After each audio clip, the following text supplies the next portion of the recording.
नमस्कार, मी राजेश कोजलावडवे। तर मित्रांनो, काही दिवसांपूर्वी माझ्यासोबत एक अतिशय दुःखद अशी घटना घडली, ती मी तुमच्या समोर मांडत आहे। सातपुडाच्या एका गावी आम्ही फिरायला गेलो होतो आणि तिथं आमचे नातेवाईकही असता। मग त्या नातेवाईकांकडे आम्ही गेलो आणि त्या घरासमोरच एक घर होतं। त्या ठिकाणी एक पेशंट होता, त्याची परिस्थिती अतिशय गंभीर होती। त्याला जेवढं लवकर दवाखान्यात नेता येईल तेवढं बरं होतं, म्हणून आम्ही त्या पेशंटला दवाखान्यात नेण्यासाठी प्रयत्न करत होतो। प्रयत्न करत असताना तिथं गाडी उपलब्ध नव्हती आणि ती गाडी उपलब्ध करून देण्यासाठी आम्ही ॲम्ब्युलन्सला संपर्क साधायचा होता, पण तिथं गावात नेटवर्क नसल्यामुळे आम्ही त्या गावात एक टेकडी होती, त्या टेकडीवर गेलो आणि तिकडनं आम्ही ॲम्ब्युलन्सला संपर्क करत होतो।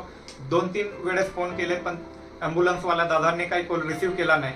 मग थोडा वेळ आम्ही प्रतीक्षा केली आणि पुन्हा कॉल केला, पण तेवढा फोन करता करता माझा मोबाईल स्विच ऑफ झाला। म्हणून आम्ही त्या टेकडीवरून पुन्हा गावी उतरलो आणि गावी उतरून मग मोबाईल चार्जिंग करायचा प्रयत्न करत होतो, पण गावात आपलं लाईटच नव्हती, त्यामुळे ते मोबाईलही चार्जिंग करता आला नाही। मग तिथे एक अनोळखी व्यक्ती होते, त्यांच्याकडनं आम्ही मोबाईल मागितला। त्यांना सांगितलं की अशी अशी घटना घडली आहे, तर मग तुम्ही थोडा टाइमासाठी तुमचा मोबाईल द्या म्हणून। मग आम्ही तो मोबाईल घेतला आणि पुन्हा टेकडीवर गेलो आणि टेकडीवर गेल्यानंतर आम्ही ॲम्ब्युलन्सवाल्याला फोन केला।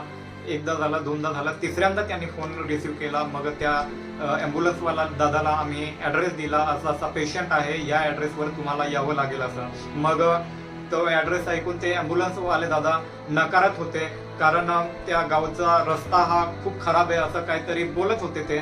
मग आम्ही त्यांना सांगितलं की रस्ता खराब असेल तरी तुम्ही या, कारण हे काय आम्ही तुमचा खाजगी गाडी ही मागत नाही, ही सरकारचीच गाडी आहे असं आम्ही त्यांना समजवलं। त्यानंतर त्यांनी होकार दिला। मग होकार दिल्यानंतर मग आम्ही लगेच टेकडीवरनं उतरलो आणि घरी गेलो आणि मग तिकडनं त्या पेशंटला आम्ही मेन रोड पर्यंत घेऊन जाण्यासाठी आम्ही बांबू ॲम्ब्युलन्स तयार केली, कारण ते घर आणि त्या मेन रोडाचा मध्येच एक बारमाही नदी वाहते। त्या नदीतून कमरे इतकं उंचावर पाणी वाहत असतं।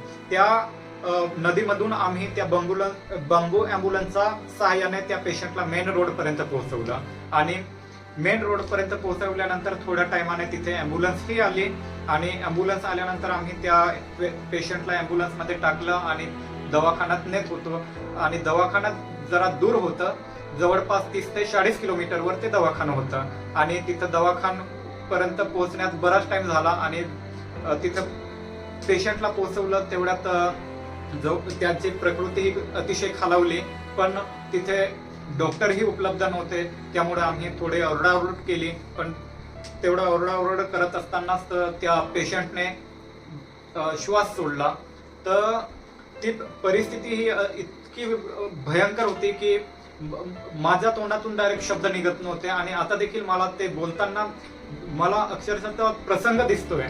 म्हणजे ही घटना माझ्यासोबत घडली। अशा घटना आपल्या सातपुडा पर्वतात एक सोशल मीडियावर 2-3 व्हिडिओ फिरत होते, लोकमत न्यूज आणि त्यानंतर एक पुढारी या न्यूज चॅनलवर ती माहिती फिरत होती। एक पेशंट हा विंचूने चावला म्हणून होता, तर दुसरा हा डिलेव्हरी पेशंटचा होता। तोही बांबू ॲम्ब्युलन्सच्या सहाय्यानेच त्या पेशंटला दवाखान्यात नेत होते आणि तिथे रस्ते नव्हते, त्यामुळे ते बांबू ॲम्ब्युलन्सच्या सहाय्याने त्या पेशंटला दवाखान्यात न्यायचा प्रयत्न करत होते। पण त्यातल्या काही पेशंटांनी वाटेतच हा जीव सोडला।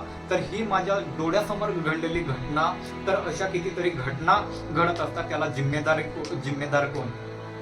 इथले लोकप्रतिनिधी, ग्रामपंचायत पासून तर लोकसभा प्रतिनिधी असतो, इथल्या लोकप्रतिनिधींना आपण प्रश्न का विचारत नाही आणि ह्या समस्या सोडवण्यासाठी आपण त्यांना जाब का विचारत नाही आणि त्यांना काम करण्यास आपण भाग का पाडत नाही? हा माझा तुम्हा सर्वांना प्रश्न आहे। आणि त्यानंतर अशा घटना ह्या रोजच चालल्या आहेत।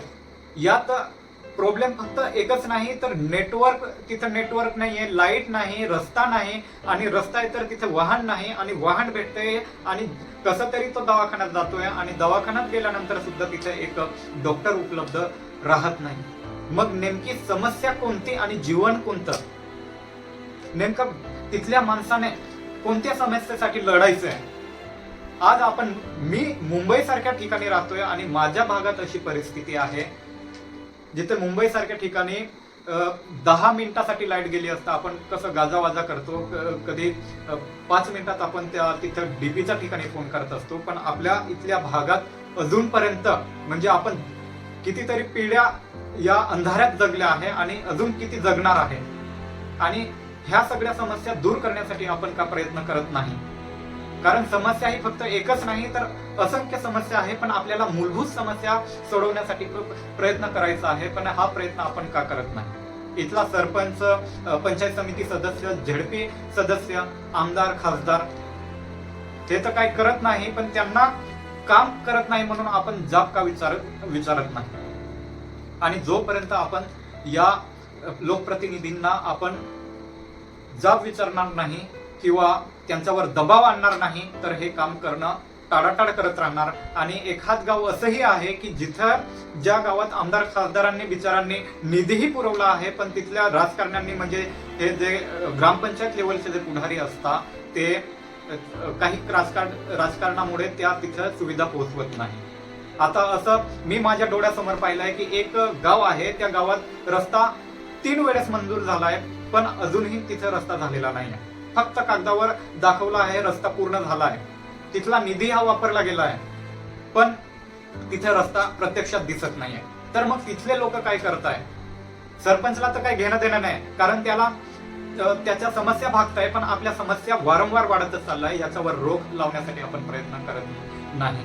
ही आपली चूक आहे आणि जेवढी आपली चूक आहे त्याचा दुप्पट या लोकप्रतिनिधींची चूक आहे. त्यासाठी हा व्हिडिओ बनवण्याचा उद्देश होता. धन्यवाद.